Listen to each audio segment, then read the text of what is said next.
عزیزان گرامی، بہت ضروری ہے کہ والدین، جو بھی والدین بچپن میں بچے کو نماز کا شوق دلائیں، نماز کی اہمیت دلائیں. جیسے ابھی آپ نے سنا کہ نماز وقت پر پڑھنا، ویل للمصلین، قرآن کی آیت ہے نا، جہنم ہے نمازیوں کے لیے. کون سے نمازی؟ الذین هم فی صلاتہم ساہون، جو نماز تو پڑھتے ہیں مگر نماز میں سستی کرتے ہیں. اللہ اکبر، یعنی نمازی ہیں مگر پھر بھی جہنم میں تھوڑی دیر کے لیے جائیں گے. کیوں؟ نماز میں سستی کرتے تھے. اور جو نماز پڑھے ہی نہیں تو اس کے لیے قرآن کی صریح آیت ہے، اقیم الصلاۃ ولا تکونوا من المشرکین. اے مسلمان، اگر تو نے نماز نہیں پڑھی تو دنیا تجھے مسلمان کہے گی مگر میں خدا تجھے مشرک کہوں گا. اور مشرک نجس ہیں.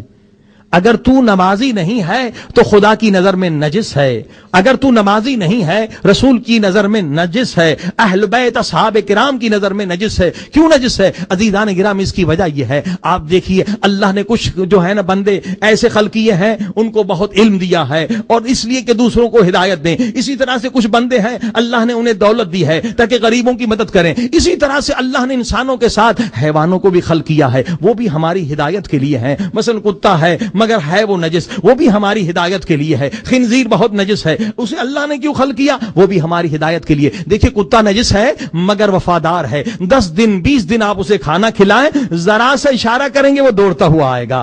ہے وہ کتا مگر باوفا ہے. اب اللہ نے اس کتے کو خلق کیا ہماری ہدایت کے لیے. فقط 10 دن آپ نے کھانا کھلایا، آپ اشارہ کرتے ہیں وہ دوڑتا ہوا آ جاتا ہے. اب ہم انسان ہیں نا، خدا ماں کے پیٹ سے لے کر ہمیں رزق دے رہا ہے. 1 سال عمر ہو گئی، نماز واجب نہیں، روزہ واجب نہیں، کچھ 2 سال کے ہو گئے، کچھ نہیں، فری میں کھاؤ، فری میں جو بھی کرنا ہے کر لو، جو بھی حلال کھانا ہے کھا لو.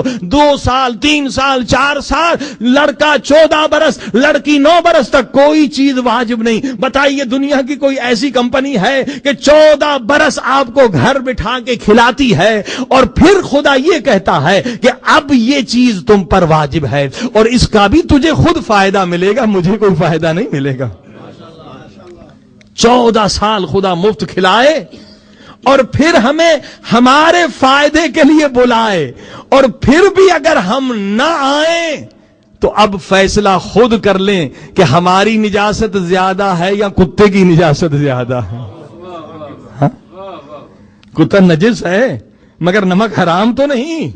10 دن آپ نے کھانا کھلایا، آپ کے بلانے پر آ جاتا ہے. ایک بندے نے 14 برس 14 سال اللہ کا رزق کھایا، آنکھیں اللہ نے دی، زبان اللہ نے دی، ہاتھ اللہ نے، ساری نعمتیں اللہ نے، اور 14 برس کے بعد خدا کہتا آ جا میرے بندے، نماز پڑھے گا تیرا ہی فائدہ ہوگا.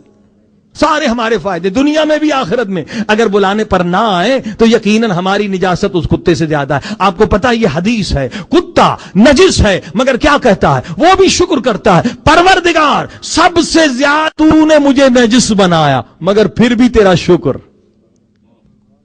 اور آگے کے جملے سنیں گے تو حیران ہو جائیں گے. خنزیر اور کتا یہ سب سے زیادہ نجس ہے نا. یہاں کتے زیادہ ہی ہوتے ہیں، ذرا خیال رکھیے. بچوں کو بتا دیں کہ اگر آپ کا ہاتھ گیلا ہے کتے سے لگ گیا تو آپ بھی نجس ہو جائیں گے. ٹھیک؟ کتا سب سے زیادہ نجس.